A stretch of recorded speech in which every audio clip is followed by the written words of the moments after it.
Okay, welcome everybody to today or tonight's presentation. This one is called How Marketing Defines Our Digital Company. If you're joining through Slido, sli.do, the code that you need to use is digital-company in order to ask questions, which I think the plan is that we will get to those at the end. So we'll kick off and hopefully all is good technically. We'll know soon or not otherwise. So just so it's kind of clear that I do have some credibility to talk on this issue, I'm the Australian co-founder along with Georgi Petrov, Bulgarian guy. We're the co-founders of WPX.net, which is a WordPress hosting company mainly serving Western country customers, so US, UK, Canada, Australia, and so on. At the moment, we are about 100 staff, just about there. We have been going since December 2013, so we're coming up on about 8 years old. I'm also the founder of the non-profit NGO everydogmatters.eu, and WPX is a huge sponsor and kind of co-manager of that project. We're very directly involved in that. My digital career started in the late 1990s, and back then I was also a copywriter and creative director in marketing in Sydney, working on Pepsi and Panasonic and a few other brands like that. Over the course of my career, including WPX, probably have racked up well over $10 million in online sales. So that's kind of a quick snapshot there. And hopefully that's enough credibility to talk on this issue. We'll see. So the contents of this presentation today is not just the content, but as we go through, I'm going to suggest for you that there are also some very, very good, very important books and a podcast that you can listen to and read as well. And I think they will actually help your marketing knowledge journey a lot as well. So there are kind of four main themes, as you'll see, to this presentation tonight. And those will kind of be woven through the content as we go. Just checking on technical stuff here. Someone's talking to me. We're going to then talk about the power of defining your mission as a company and as marketers in one sentence. I'm going to talk about something that I call ROR and not ROI, which is the typical focus. And I've just been prompted just to give a reminder that the Slido code is digital-company, digital-company if you want to ask questions. Then I'm going to just quickly cover how marketing has grown WPX over those 8 years, talk about internal and external marketing, brand building, a few kind of 10x multipliers that you can take action on very, very quickly if they're relevant for your business. And also that's a mindset kind of thing that's useful as well. And I'm going to quickly cover a bit of how marketing can influence your hiring and firing for staff. So just a reminder, the Slido code, sli.do, is digital-company.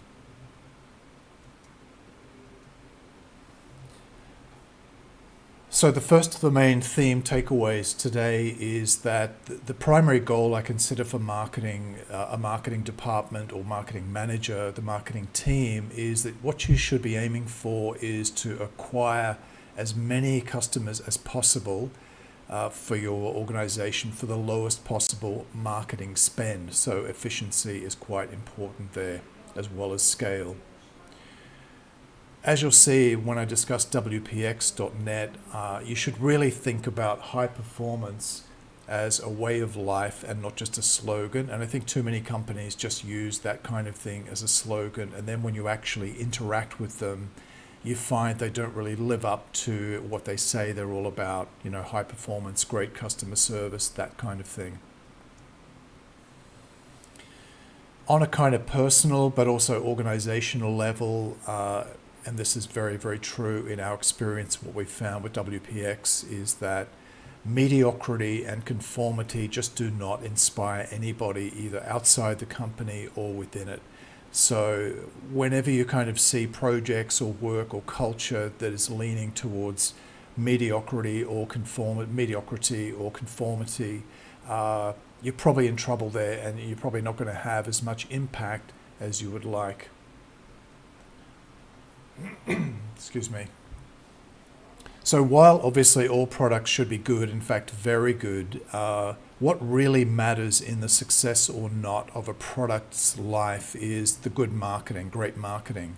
And actually, if you look across most classes and industries of product in different niches, it's actually very, very rare that the best seller is the best thing in that class. And what is far more likely is that the best seller has the biggest distribution or saturation, ad spend, and that those kind of things, some kind of strong legacy advantage or very, very clear differentiated identity. So if you think about somebody like Apple, for example, how their identity is clearly differentiated from other, mobile phone companies or laptops, tablets and that kind of thing.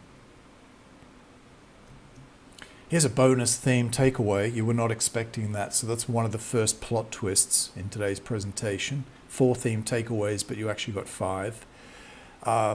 The bonus theme takeaway here, as you'll see, is that it's very, very important, I think, for us individual marketing professionals and also for marketing teams to always kind of keep learning about marketing, psychology, business strategy, leadership, those kind of things, team building, teamwork, and you kind of need to be self-educating forever.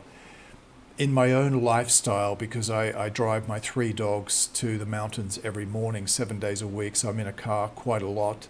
I get through about 40 to 50 audiobooks and a bunch of podcasts every year. And often it can be, while listening to those, that you just get great spin-off ideas. So you have somebody being interviewed on a really good podcast, for example, or some case study being referred to in a really good book, some of which I'll refer to in this presentation. And they just kind of give you really good spin-off ideas that you can quickly apply in your own business, even not at a marketing level, but even just at a general kind of business level or personal level. So I really encourage you to be a self-educator, keep learning and reading books. And I'm always interested to hear what other marketers and entrepreneurs are reading and what they like, for references and recommendations when I'm looking for new books or podcasts. So I think that's extremely important. And I think as a marketer or marketing team, if you're not doing that, you get kind of quite stale and just sort of bogged down in day-to-day operational detail. And, that can be quite contrary to creativity within a marketing team or a person. One of the things that I think is very useful for a company or organization is to define in a single sentence exactly what their particular mission is. And that matters because it will affect a lot of decisions that you make. So it will affect who you hire. It will affect outside providers, vendors that you might use, freelancers and agencies and things like that if you're doing it. Future campaigns, even down to the design of the office. Does it fit this marketing mission? And at WPX, we're pretty conscious of all of those things, and we try to let, our North Star kind of defining mission influence the whole company sort of in everything that we do.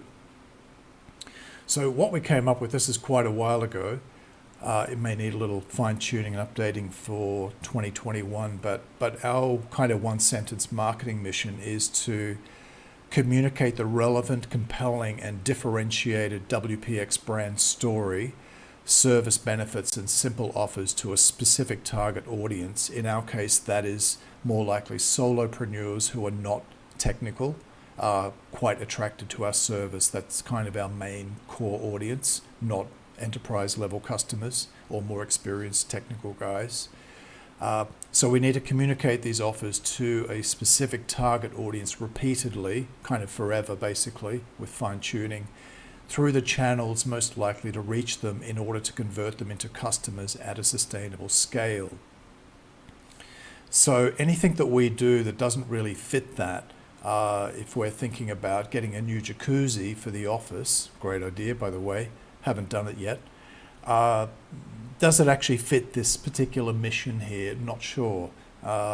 Probably not. So it's a good filter, it's a good North Star for thinking about changes that anything that you want to really do in the business.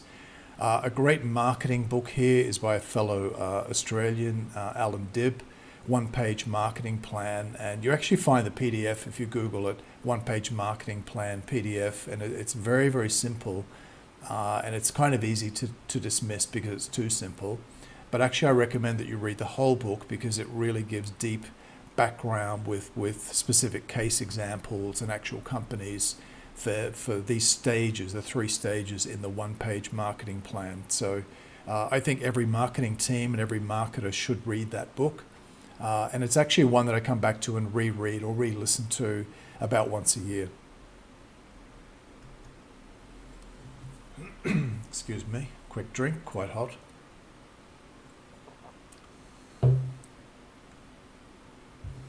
Now, normally in business, we talk about ROI a lot, return on investment.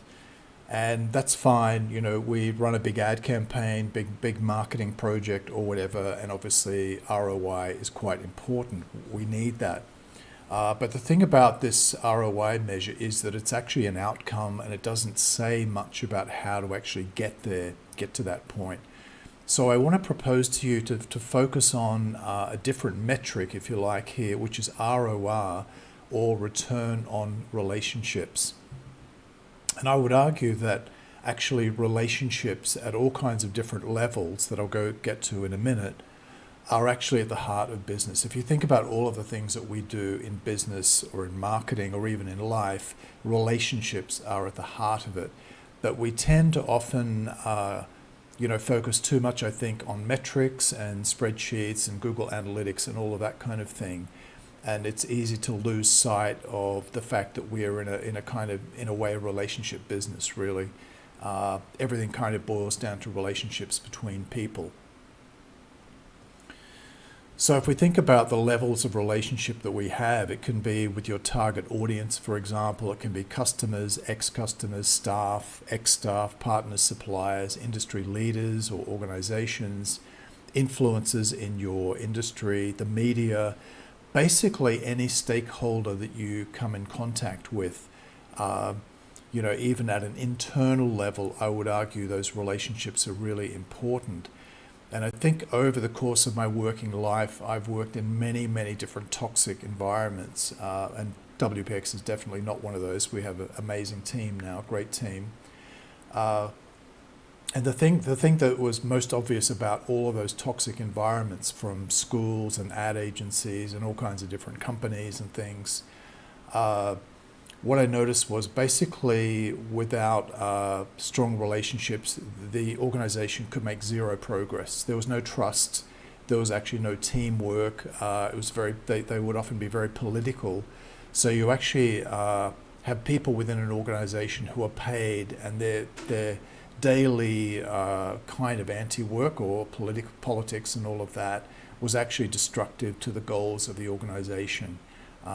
Particularly this occurs a lot with bigger organizations, which can be quite hierarchical, quite bureaucratic, and there can be a lot of kind of power struggles within those organizations and things that get kind of ugly and the relationships are not great. So I think one of the challenges we do, because we all feel pretty overwhelmed in marketing at times, with however many social media channels and everything that we're using online, it's easy to overlook, those human relationships within our organization or outside to all of these kinds of people, including customers, of course. Now, this idea of a return on relationships is not about using and abusing anyone. It's not about measuring exactly how much you screwed the other guy for. It's definitely not about a zero-sum game where in order for me to win, the other guy has to lose. And if he wins, I lose. It's a very kind of stupid, small-minded way of thinking in my view. return on relationships is really about how you conduct yourself as an organization with everybody that you come in contact with, whether that's suppliers, customers, staff, all of those things. And you don't necessarily go into it with all of these expectations about what you're going to get out of this relationship, and you're going to measure it, and you're going to be kind of pissed off if they don't deliver for you and you didn't get those things that you wanted. You need to lose that mindset, and we're kind of playing the long game, and we want kind of everybody to win in this relationship. So a really good book on this topic, particularly for building new relationships, actually. This is a great one for outreach, is a book called Giftology. And the author, I think I'll pronounce his name correctly here, it's John Ruhlin, I guess it is, so Giftology. And as I say, if you're struggling to create new business relationships that are quite important to you, this one is a great read, Giftology.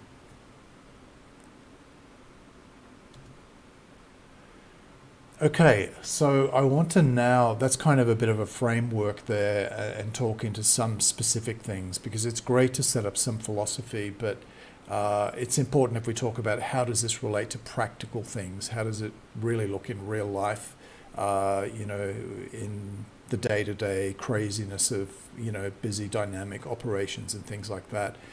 So over the course of almost 8 years, here are just some of the main kind of highlight points of how marketing has actually grown WPX. One of the big things that we had going for us when Georgi Petrov and I started the company back in 2013 is that he and also I had been using hosting companies for a very long time. We were customers of all of the big players, and through all of my other businesses, I'd used kind of every big hosting company at least twice, and they were all awful. And somewhat arrogantly, I guess at the time, I was convinced that I could do better. And Georgi and I spent a long time setting up the whole, the company, the structure, and all of that for WPX. Originally, it had a different name. It was originally Traffic Planet Hosting, based on a forum that I had that was quite popular. But in 2016, we changed to WPX. And I think actually when you come at it as a customerpreneur, made up word there, I didn't invent it, I don't think, you really have a very good understanding of the psychology of the customer, because it's you, or it was me, and it was Georgi as well. And this is a big advantage, and you see the way a lot of companies behave when it comes to customer support and even their marketing and general business conduct, that really they don't kind of get the customer. They just don't fully understand that psychology. They've probably done all their marketing avatars and all of that, but they were never an actual customer for years and years, knowing all of the fine-grained details of all of the problems with those other hosting providers. So when we were designing the service, we kind of just looked at what the other big players were doing and our experience of them. We kind of did the opposite. So it was kind of pretty easy, and the strategy set up. So one of the positive things for WPX is that we were not associated with the old kind of hated legacy companies in the space. So here I'm talking about your HostGators and Bluehost and GoDaddy, those companies in particular, these really old school ones who, if you go to any big review site, you'll see that kind of they just universally hated. These companies are owned by very large kind of conglomerates. They have dozens or even hundreds of hosting companies and other internet businesses. And really part of the problem with that is that those companies are not independent. WPX is completely independent in terms of ownership. So Georgi and I completely bootstrapped the company. There's no outside investment in it. And the reason that's significant for marketing and the business as a whole is that we can choose at any time to engage in any initiative that is not profitable. It might actually cost a lot of money, but we think it's great for the company, we think it's great for staff, or it's great for the brand, and it's great for customer experience. So we had that independent freedom to really do anything we want, which was really liberating. And personally, it's the only way that I can work, and I just couldn't work in one of those big companies where you can't do anything. But as it turns out, we have the independence on the WPX side, but we know from all of our many dialogues with our customers that they are also after independence in their own lives. So these are the guys who, for example, love The 4-Hour Work Week by Tim Ferriss, which is a must-read. If you haven't read that book, it's quite old now. I think came out in the 2000s, but it's still super relevant. So 4-Hour Work Week and this whole kind of big digital nomad decentralization movement, solopreneurs traveling the world or relocating around the world. They want to have a small sustainable business that supports their lifestyle and much more freedom. Sometimes they just want to spend more time with their family, with their kids and their partner, which is a great change mission as well. They want to have a better quality of life.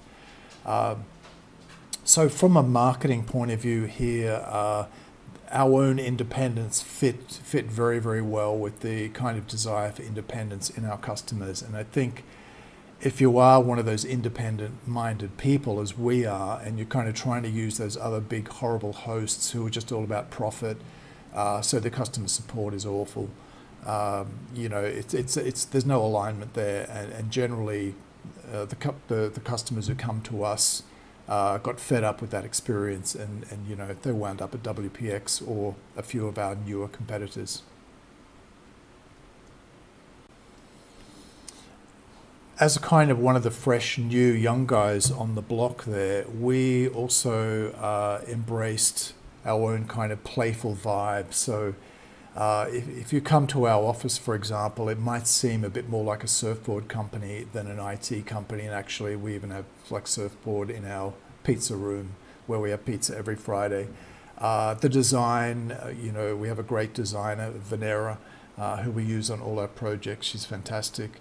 And there's a nice, playful, fresh vibe there, and it doesn't feel like you've walked into an insurance company or an old bank, which feel very kind of sterile and somewhat soul-crushing. So because we had that freedom that I talked about with the independent ownership and no VCs kind of, screaming about profit or whatever, we could kind of choose exactly the image-based identity that we wanted, and one that kind of really aligned with who we were as people, and I think that's really important as well.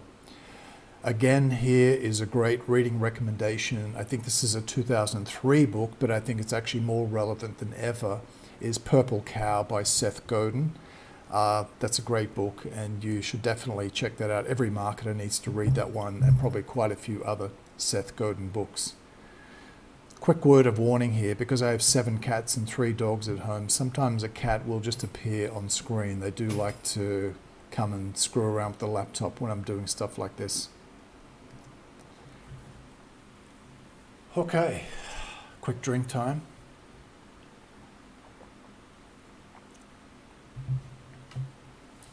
Even though, cat just walked past Susie, Tabby, a lot of companies say they're all about innovation, and we do too, but actually we are. We do that, but we recognized a long time ago that innovation is not just a technical thing.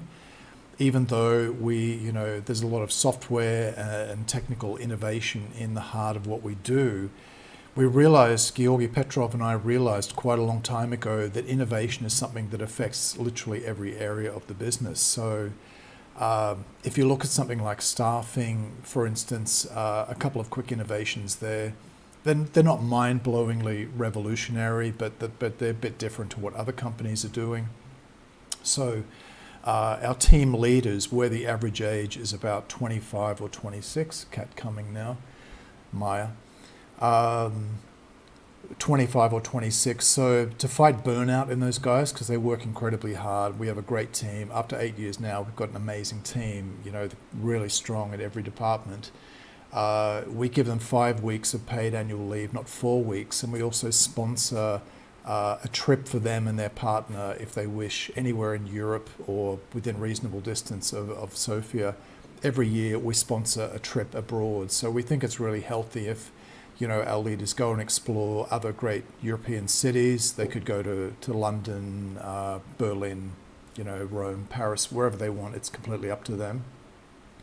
So it was just a simple thing, but we know the guys, really appreciate that initiative, and that's just kind of an idea where innovation can just be applied somewhere.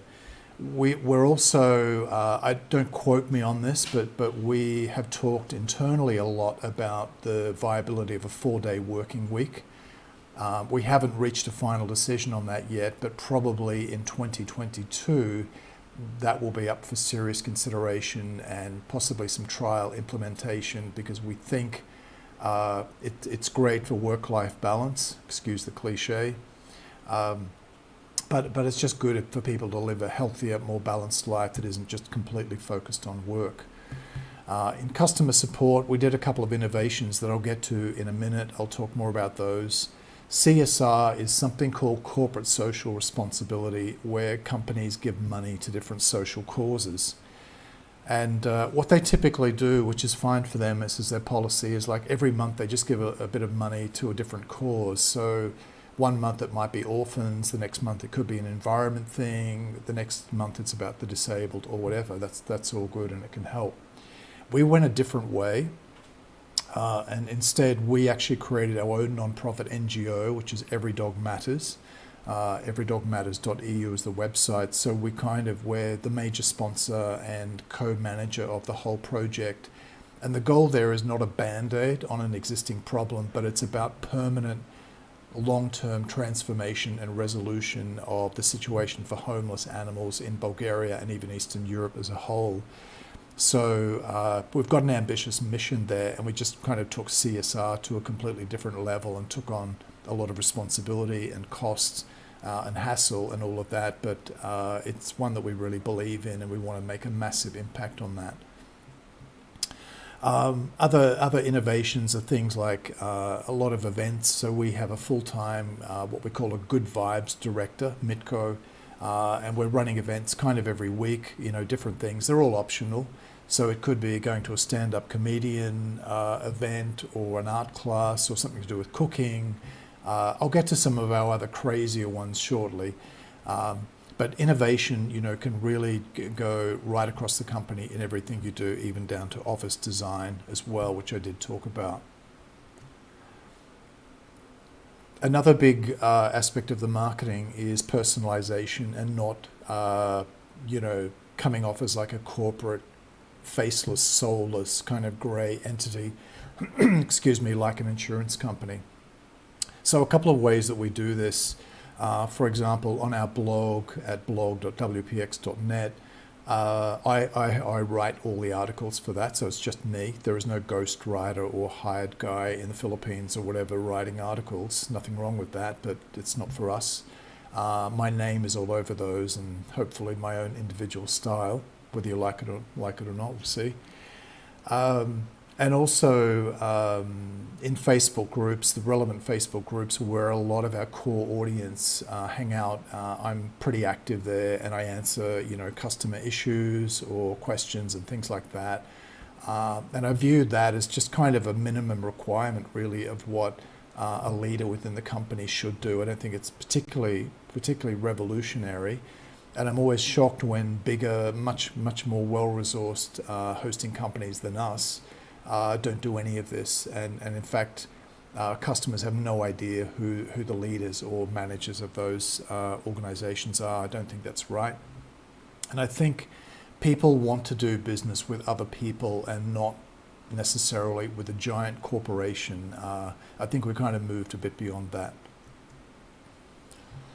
The key point, however, with all of this stuff, and I've kind of summarized a lot here, and I left a lot out to not have this to be a 17-hour presentation, because you'll be asleep after 45 minutes probably. Hopefully you're still awake. Hopefully you are.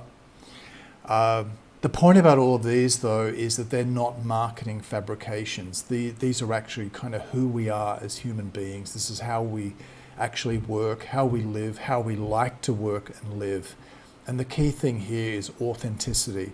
It's really authentic. We're not for everybody. That's That's completely obvious. But for the people that we are right for, who get it and like it, they really connect with it. So that's important. So all of these other things that you might think of adopting need to authentically reflect your organization and the leadership of the company and even the culture of the company. They can't just be kind of just made up marketing stuff that is just kind of slapped on some ads.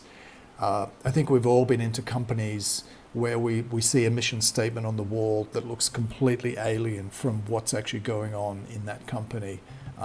There's an immediate disconnect, there's no alignment, and immediately we just kind of dismiss those sort of companies. We don't want to do business with them. So I think today's consumer or today's customers or people today are very hungry for authenticity.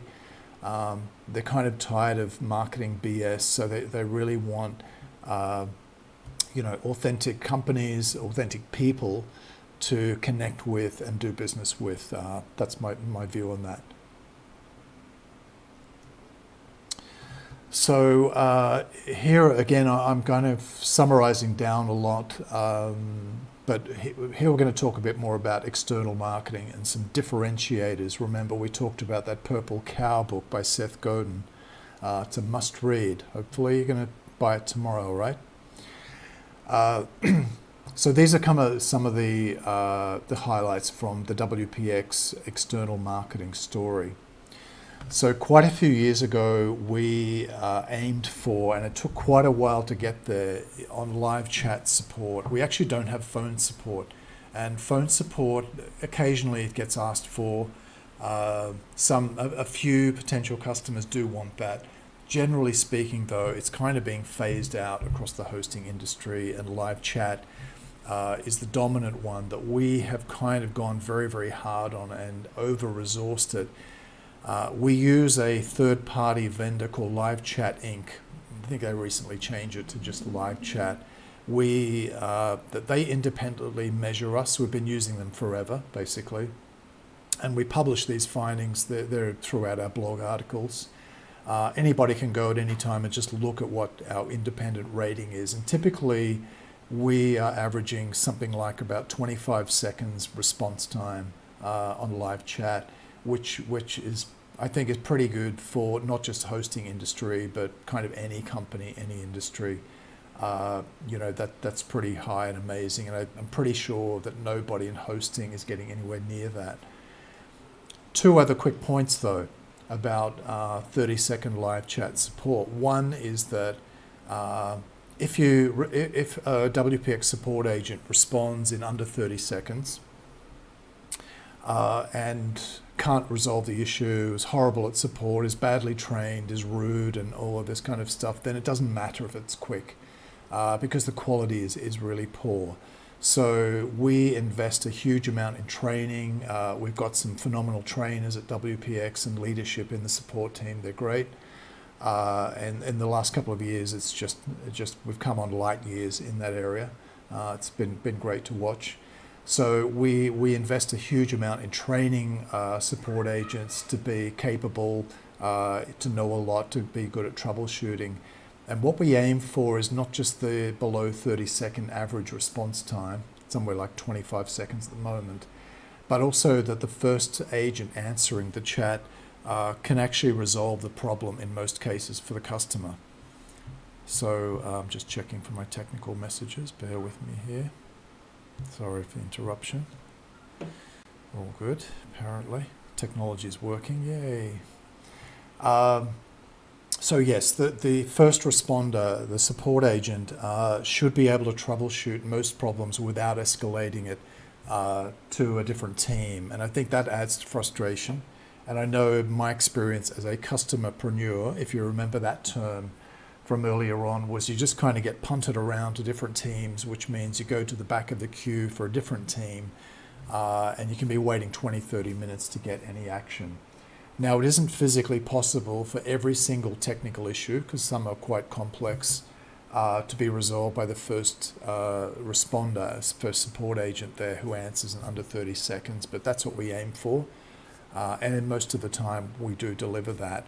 And actually, if you look at our reviews around the web, this is one of the things that customers really connect with and really love, because I think as consumers, as customers, we're all getting more impatient all the time. We want things super, super quick.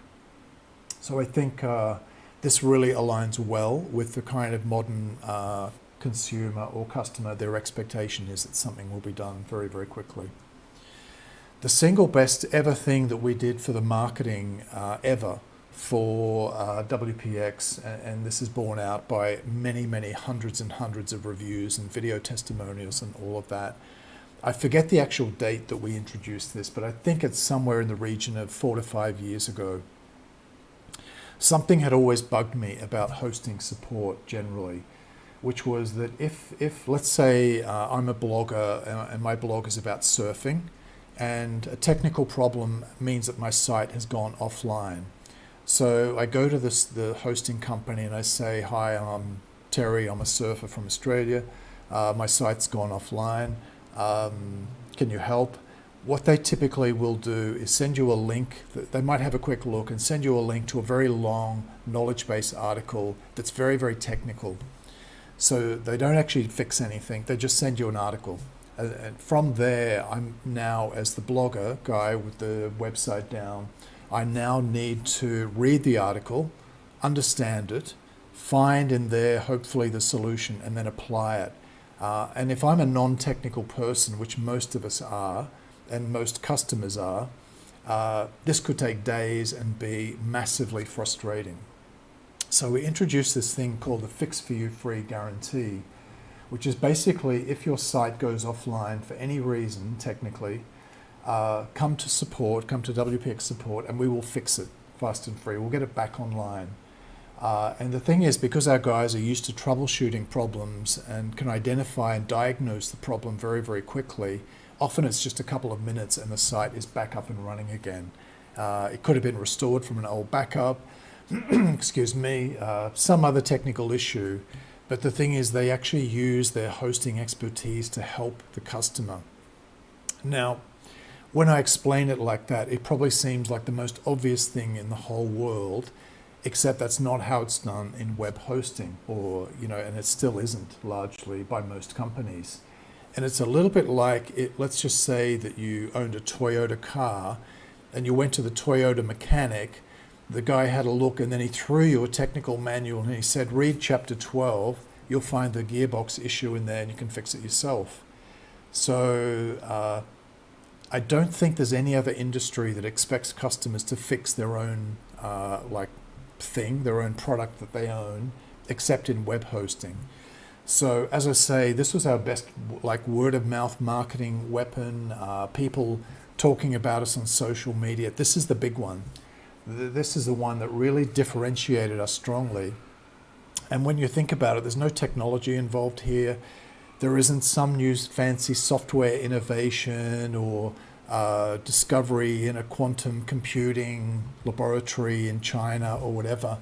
It's really just about a different policy and a different attitude from the company towards helping a customer.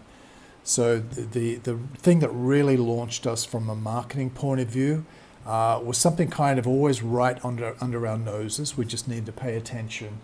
And this is also where being the customerpreneur kind of gave us the idea that this needed to change and hosting needed to kind of move forward, which is something we've actually always done. In hosting, we're always trying to move forward, and we do a whole bunch of things that no other hosting company does. I'll get to some more of those in a minute. So that was the big one for us, the Fixed For You free guarantee. Let me just have another quick drink. It's pretty hot still.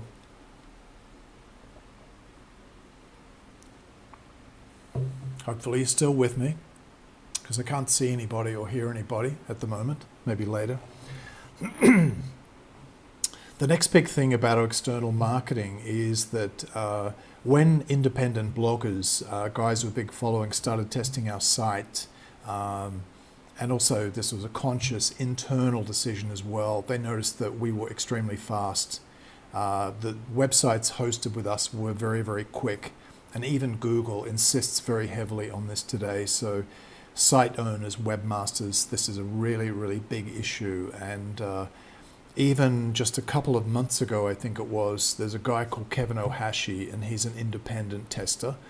He runs these annual WordPress hosting tests across all different kinds of performance, categories and stuff.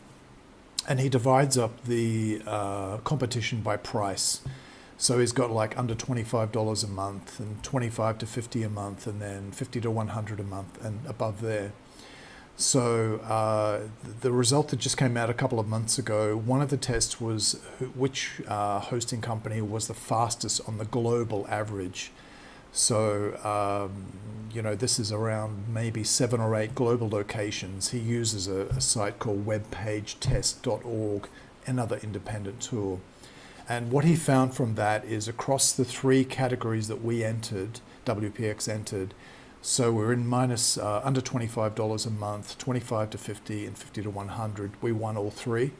The margins are tight, but we won all 3 of those categories. And there are a couple of reasons for that.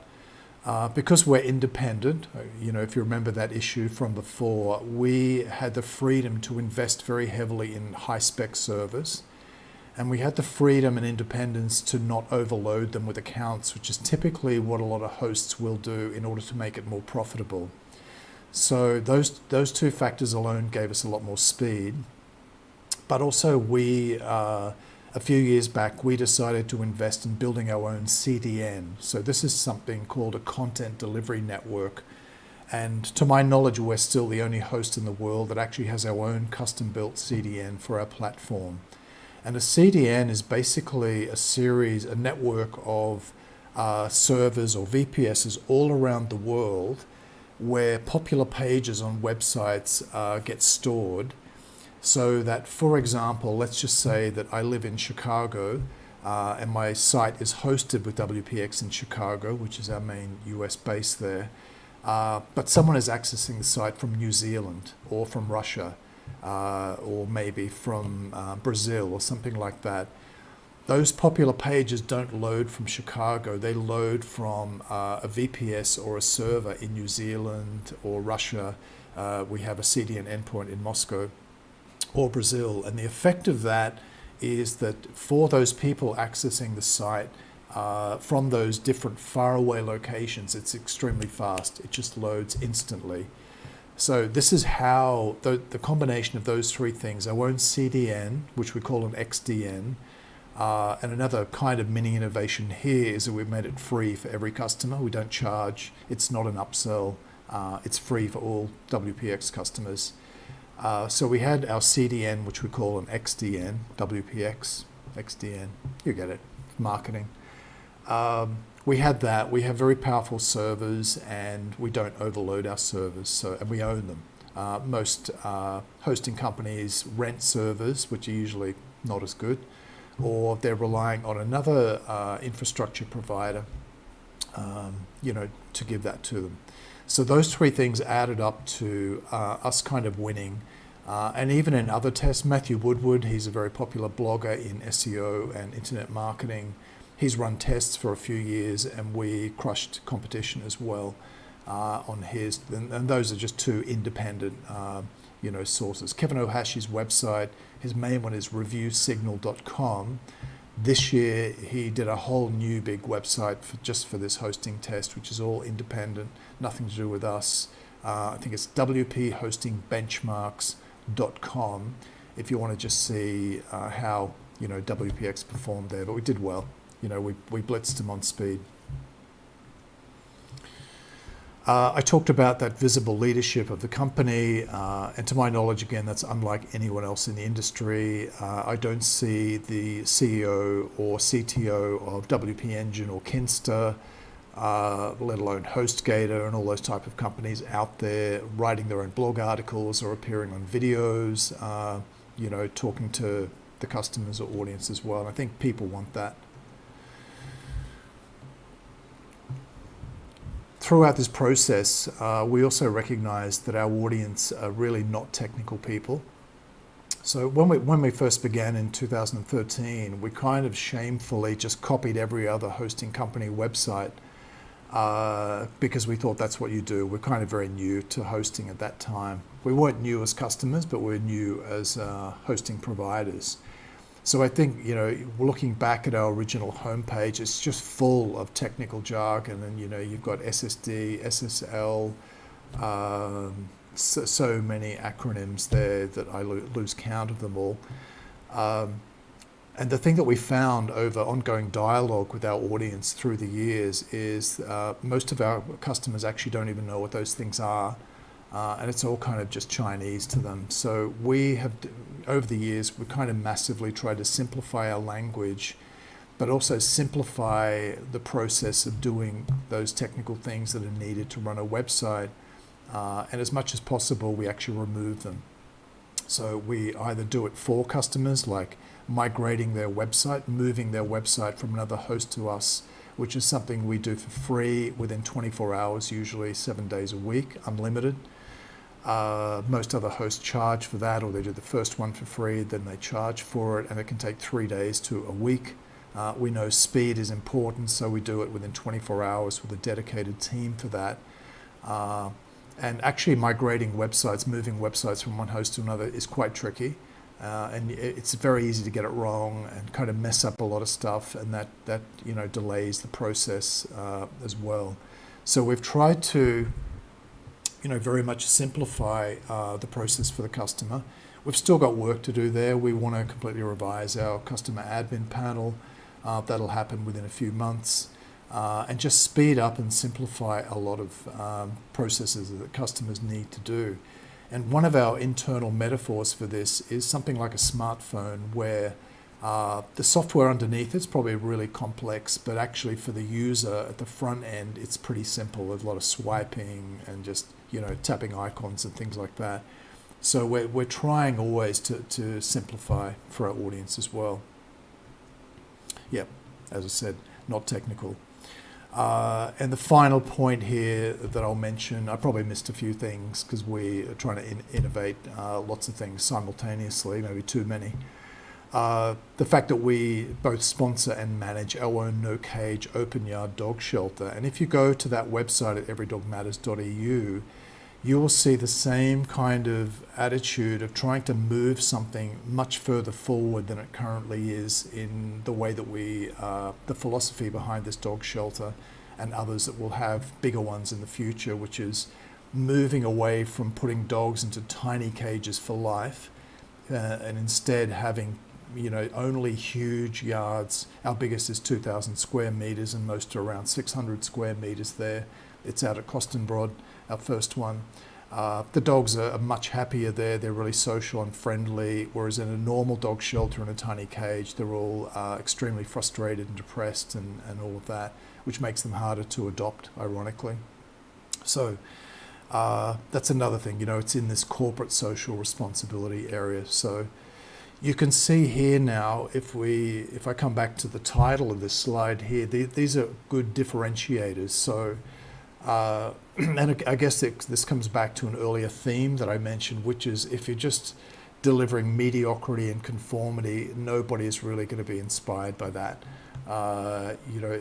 Nobody internally, nobody externally is going to be inspired by that. So I think I really encourage you to be super ambitious, really be authentic in what you're doing in terms of your marketing, and you see how it's very much a whole company thing and not just a separate marketing team issue. It involves, kind of pretty much everybody else. Okay, let's move to internal marketing. So what we have built, and it took us quite a long time to get there, only 8 years, but who's counting? So what we have built and what we had always aspired to, but not quite delivered, is a very cooperative, friendly, kind of non-shouty environment. And that's very important to Georgi Petrov and I, that we work in, it's kind of a bit of a paradox here, because it's a high-performing but laid back and a low conflict or zero conflict environment. And I think you can only do that with great people. And that's definitely where we're at now with a great team, as I said, across all the leadership teams. And it's not easy. It takes a while to get there. But also I think when you do start to create it, this naturally attracts good people who like that way of working. May not be for everybody. Other people might like a lot of structure. Staff might like structure and kind of micromanagement. That's definitely not the way we work. And with our team building, which is pretty intensive, we're kind of doing almost an event every single week. But some of the big highlights throughout the year, we have a dedicated guy, Mitko, running all of this, doing a great job. We do things like we do an annual skydiving challenge, all optional. Personally, I'm terrified of heights. Not good for me. That stuff's dangerous. Same with bungee jumping, scuba, AK-47 rifle training is super popular. Car rally driving training where they're almost flipping cars over on their roof, but they haven't yet. All of these, amongst loads of other things, are super popular. We have a really young crew, and it seems like they kind of have no fear of death, unlike me. So they love this more extreme stuff, and we've got some great memories there over the years from those events. So yep, we're constantly doing different team building events, always going on within the company, dedicated guy running it. Something else that we focus on but don't necessarily 100% deliver on, but we aspire to it, is real-time recognition. And what I mean by that is that the best time to praise somebody for great work, high quality work, above and beyond the normal call of duty is when it happens. So our leadership teams, and we have a QA quality assurance team as well, very sensitive to that. And when they see something great, we as leaders and managers and owners try to praise that very publicly when it happens, and really encourage that work as well. Also, one of our kind of policies is that when people leave the company, I've noticed at a lot of other organizations, there is a tendency sometimes when somebody leaves and to go to another company or whatever, the staff, the leadership get quite bitchy about it. They act like a kind of betrayed lover or something. And I think this is completely wrong. And I think what we try to do as much as possible is when somebody leaves the company, we had a developer leave, for example, not long ago. And we really want to celebrate the work that they did for the company, because that they contributed to moving us forward a really long way. So when they leave, it's a great opportunity to kind of reflect on what they've done and what they've delivered for the company. And if we think about every business and every organism, if you like, every animal has a certain life cycle. And sometimes you have to get from here to here, and over time some of those people do change, but people have helped you get a few steps along the way, and I think it's very important to celebrate that when they leave. Definitely not to ignore it, and definitely not to kind of be bitchy and feel betrayed about it. So we always want to celebrate leavers, and what they've done for the company. My own personal philosophy is that, excuse me, I think we're all looking for the place where we fit in the world, whether that's the company, relationship, the city we live, country, or whatever. And if people feel that WPX is not the right place for them, then I completely support them looking elsewhere and trying to find, just where they fit in the world. So it's definitely nothing to feel bad about or angry about. It's just kind of business and life stuff. So we try to do that as much as possible. Best book here, let's come back to another great book here. So Patrick Lencioni is the author. He's a business consultant in America. He's written loads of books. I personally think his best one is The Advantage. This is about, the idea behind the book is that there's a lot of books and stuff and teaching about how to have a healthy body, but not too much about how to have a healthy organization.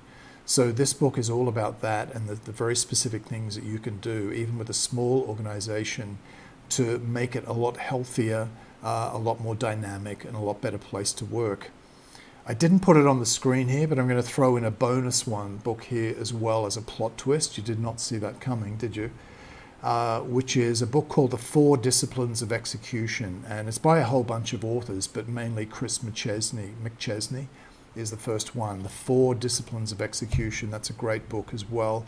And I think both of those, if you incorporate, tactics and ideas from both of those, it's great for your organization that you're doing.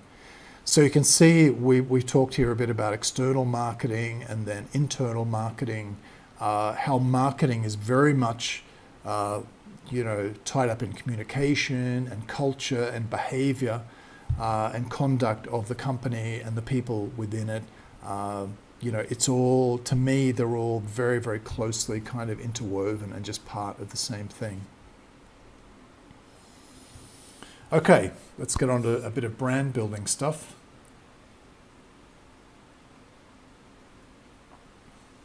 Hang in there. We're getting to Q&A time, I think. Not too far away. A few, from all of that experience with WPX over the last 8 years, plus, other projects I've been involved in, I want to just throw out a few ideas for you to consider here on brand building. So the thing about brands is brand identity, a good, strong brand identity, it really gives you profitability. It gives you, as we talk about in marketing, a moat, like a moat around a castle, that water that's protective from competitors or enemies. So if you don't have that brand identity, really you're just kind of fighting on price most of the time, and you just become a commodity provider. And if you look at what a company like Nike, for example, have done with just sportswear, and by the way, if you read Phil Knight's autobiography called Shoe Dog, I think, on Nike, in that he talks about how he views Nike as a marketing company, not a sportswear company. I think that's quite significant. Is a basic Nike t-shirt 5 times better than a normal unbranded t-shirt? Well, probably not. Definitely not 5 times as much. But that brand gives it more profitability. So brand identity, one of the benefits among quite a few is profitability.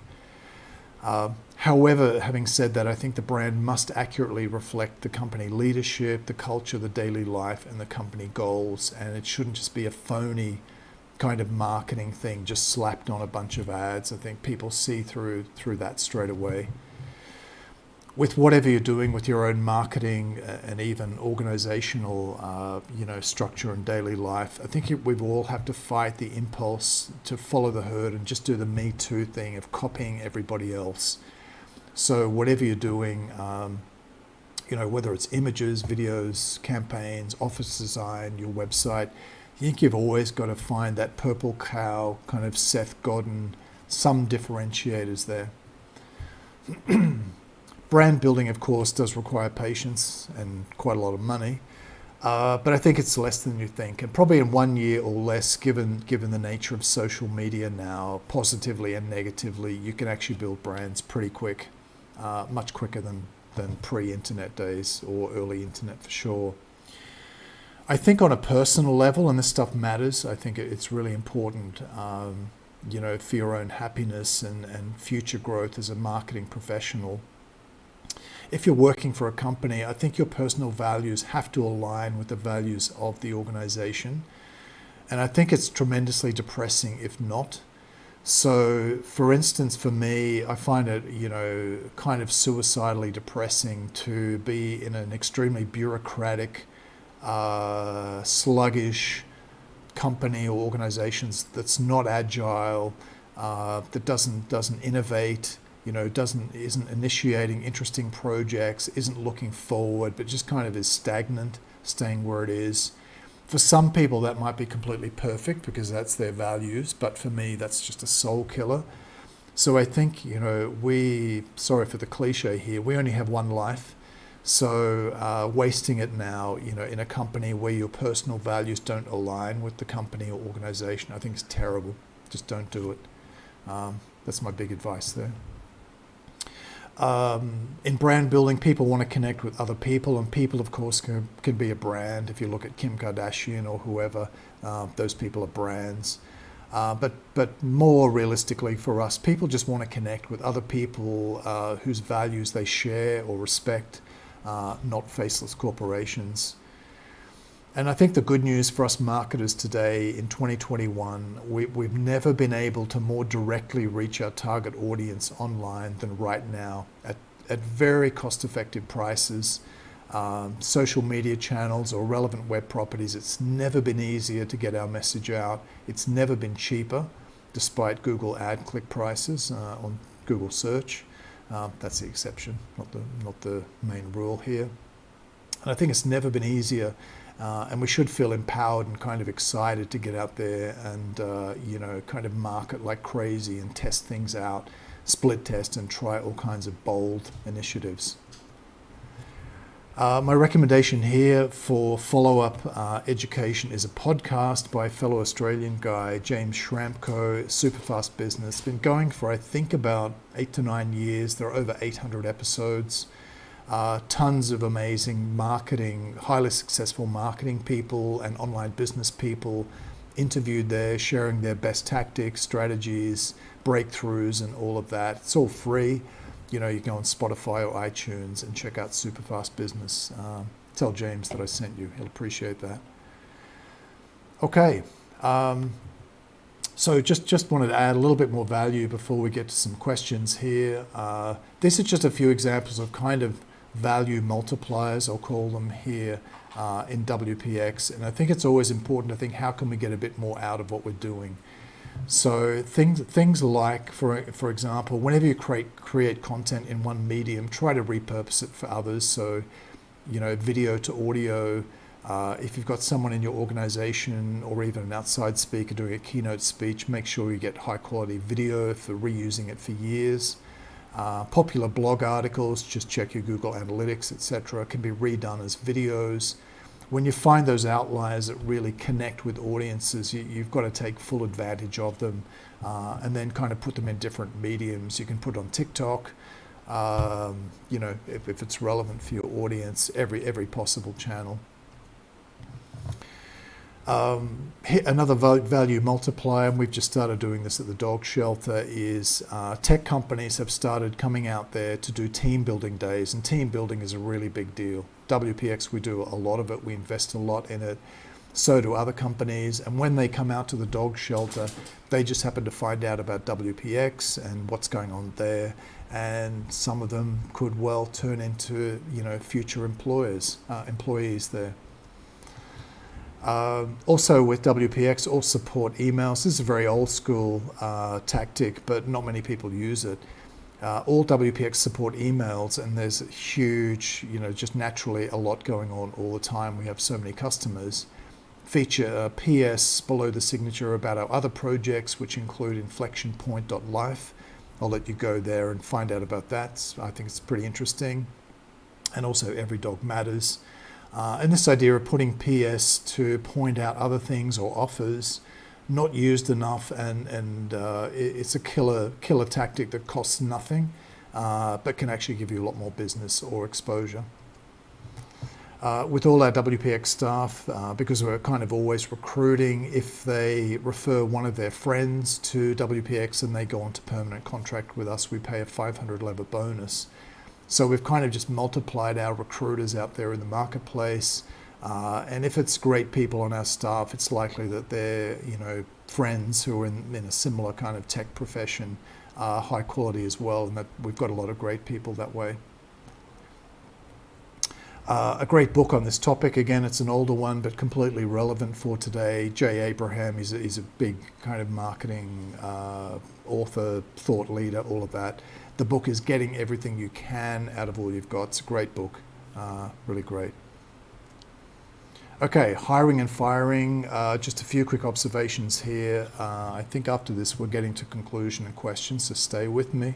We might still have a plot twist or two. I think you want to hire for potential personality fit And what we do a lot at WPX is we have trial days or trial projects, and we don't necessarily rely on just a CV because anybody can write anything in a CV. Most CVs are not checked. So we want to kind of see through interviews, of course, but also we have a trial project because that's really important to see what people can actually do rather than what they say they can do. I think when you're hiring, you want to beware people who list like 500 things that they can do, Microsoft Excel, Microsoft Outlook, Skype, whatever. It seems to be a popular trend on CVs just to list every possible tool that you've ever used or been in contact with. As an employer, we're not really looking for generalists with 500 skills. We're looking for more like deep dive focus, depending on what the position is. So with support agents, we have trial days, for example, to see what people can do. And even someone who seemed extremely promising in an initial interview can just turn out to be not suitable in a trial day. And the opposite is also true. Somebody who seemed a bit awkward and not selling themselves that well in an interview can turn out to be an amazing hire. And actually, I think from memory, our main sysadmin, basically running the whole tech for WPX, didn't interview that well initially. Not necessarily the most, socially confident kind of speaker, but phenomenally good when it comes to tech, servers, all of that stuff. A good breakthrough for us in 2021, because we do have quite a good training setup. It's always under review and getting tweaked, but it's pretty good. We stopped requiring experience for support agents, and this kind of opened up the door to people who wanted to get into the tech sector. And we're confident that with good people we can train them to be good, and our pool of candidates opened up hugely after that. Also, when firing, if there's somebody that you really like and respect and was a great person on the team, apart from celebrating their work for the company, which I discussed earlier, let me just turn a light on here, getting a bit dark. Yeah, might be better. Apart from kind of just celebrating their achievements, what I also recommend, got animals everywhere under my feet, sorry. You can kind of spell out to them that the door is open for them to come back to the company. So it could be that they want to travel, it could be they want to try their own business, that kind of thing, which may or may not work out for them. But if you leave the door open, and we have had people come back to WPX because they didn't like the other companies they worked for, came back super happy, not restless now, kind of got it out of their system. So you can leave that door open. The final note here, at job fairs, what we noticed that most of the big companies would do with a lot more resources than us is that they would kind of give away a lot of corporate merchandise, various bags and shirts and caps and hats and that kind of thing. They didn't seem to really connect with young people. So two things that worked really well for us when we do those events, instead of doing all that corporate merchandise, we offer like free pizza, free beer, and table football. And instead of the older company owners like me, who potential recruits are completely not interested in at all, which is fine, our young staff and team leaders are great ambassadors because our average age of those guys is 25, 26, something like that. They're the ones they really want to talk to, the possible recruits. And what I notice the other companies tend to do is just hire some older HR person who they don't want to talk to. The young guys, the possible recruits don't want to talk to those. So those things have worked extremely well for us. Okay, finally, getting to the last slide before a few questions. Time for a quick drink.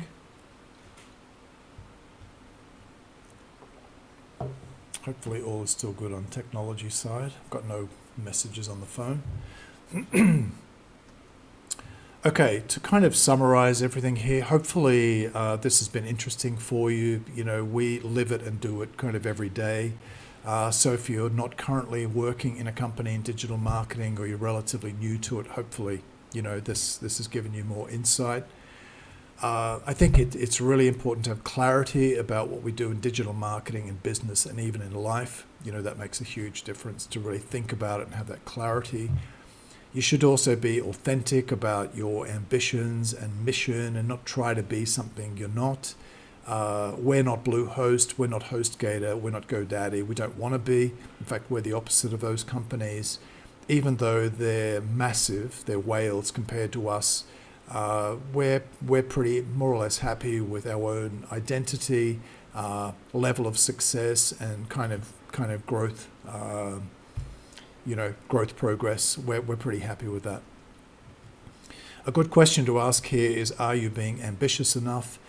In my experience, most people and companies fail to ever unlock their true potential, and I hope one of the reasons I shared these books and podcast with you today on this presentation is that they might help you unlock your true potential, and or the organization that you're working with now or in the future. I think it's important to be a creator, not just a consumer. In the smartphone addicted age of social media, it's very easy to get sucked into just consuming. But really, the people who have the biggest impact, and that's the thing that motivates me when it comes to the dogs or with WPX or anything else. It's really about impact, having the biggest impact. So I really encourage you to be a creator, not just a consumer. And part of that is to be a dreamer, but make those dreams really huge, be super ambitious. Also, it's good, I think, to apart from reading books, podcasts and all of that, is to think about modeling innovation that you see in other industries, apply it to your own, and don't just kind of stick to watching what your own industry is doing. And I think there's never been a time in our history, I think I mentioned this before, when so much can be achieved so easily through the leverage of the web, and social media, online ads, and all of the technologies around it. So I hope that's useful for you. I look forward to some extremely difficult, hard questions now, which I'll do my best to answer. And I think that's over on Slido. So I'm going to jump over to Slido now. Let's see how that goes. Let's see. Well, hold on a sec. There's our website. And, okay. Let me see here.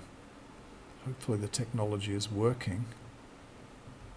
So I'm going to read through here while some questions come up. I've got a Skype message. Hold on. Okay, it's just Every Dog Matters stuff. Let's see who we've got here. I'll just read through. So, Paulina, hello from the Black Sea coast. Can't wait for the seminar. All good. Diane says hello from Sofia. We have an unhappy cat somewhere, needs attention, if you can hear her. Paulina has said, I can relate to your advice, keep learning. At work, I often don't have time for marketing learning. I feel that companies themselves often overlook their marketers' development in this aspect. What is your opinion? We are heavy on training. We're always, we have an outside HR consultant, HR Me, who are awesome. And they organize a lot of training, particularly for our leadership guys. I also have a business coach that I've just started using, just had a couple of sessions as well. So training is critical, and we really want everybody to develop as much as they can while they're with us. Paulina also asks, there's a lot of questions, Paulina, she's busy. Can a company benefit from the different cultures of its founders, as in your case? What were the challenges of you coming to live and do business in Bulgaria? So the thing about, before I came to Bulgaria, I lived in London for 8 years. That's where I met my Bulgarian wife. Then we moved here in 2012, August. So I've been here for 9 years. London's weather killed me, and I found the people totally depressing, and the cost of living was shocking. A bit like Sydney, where I lived 10 years before that. So in Bulgaria, I like the nature very much. I walk with my dogs on Vidisha 7 days a week, every morning. We go for a 10-kilometer walk. Love the nature, love the weather, and I enjoy the low cost of living. And I think Bulgaria is obviously kind of a country in transition. But Sofia has modernized so much since I first started coming in 2007. It's getting there towards a, perfectly good modern city. Other parts of Bulgaria, obviously further behind. but it's been great for me, and I expect I'll be here forever. Next question from Paulina is, how was the idea about WPX born? It is often recommended that you first spot a problem and then see how you can solve it by creating a product or service. What was the problem solution phase in your case when creating the company? So in the presentation, Paulina, I talked about being a customerpreneur, which was a long-term customer of hosting companies, hated them. The service was horrible. The speed was really slow for support, for page loading, everything. And I'm one of those kind of entrepreneurs, when I see something wrong, I just kind of feel compelled to go in and fix it. So it wasn't so much a problem solution. It was really my bad customer experience as a long-time hosting company from like late 1990s up until 2013. Okay, next one from Paulina, then we've got somebody else. Is there job rotation at WPX? Yeah, I should have covered that. Does changing positions or projects from time to time work in your industry, both for the employer and the employee? One of the things that has worked extremely well for us is to promote from within. So the current senior sysadmin and the current support manager, Vladdy, both of whom do phenomenal jobs, were originally junior support agents. So they've kind of come up all the way within the company.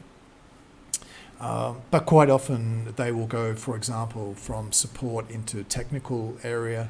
That's been true for quite a few guys or other areas of the business. So we've had much less success kind of recruiting from outside for senior positions.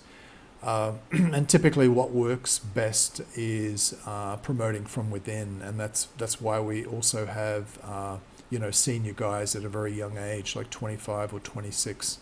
So it's always the first thing we do, and looking outside is kind of the last thing we do. Okay, and now we have one from Anonymous. I wonder who that is. Happy to see so much progress so far, Terry, in the ideas you have planned for implementation in future. Hope you go even further. Me too. Absolutely. So that is all of the questions, guys. So if you have more questions, now is the time to just fire them in. Still waiting for that tough question. Haven't got it yet. We'll give it another minute or two and just see what the deal is there, while I also have another quick drink. Check if there are any technical issue messages. Looking good.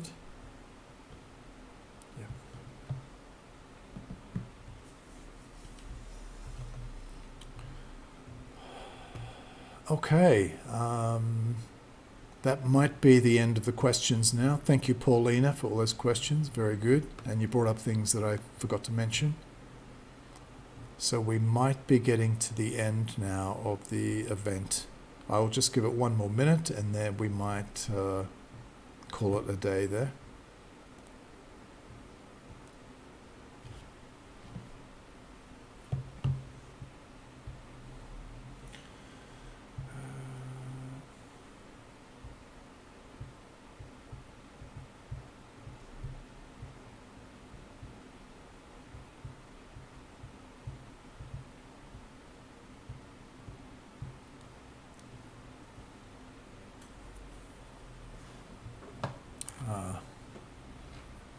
Glad Paulina has written, thank you for the great insights. Glad to help, Paulina. I want to respect your time, so I tried to pack a lot in there on this presentation. For all of you still with me, I hope it was useful. Have a great evening there, and maybe our paths will cross again in the future. Have a good night. Lekker večer.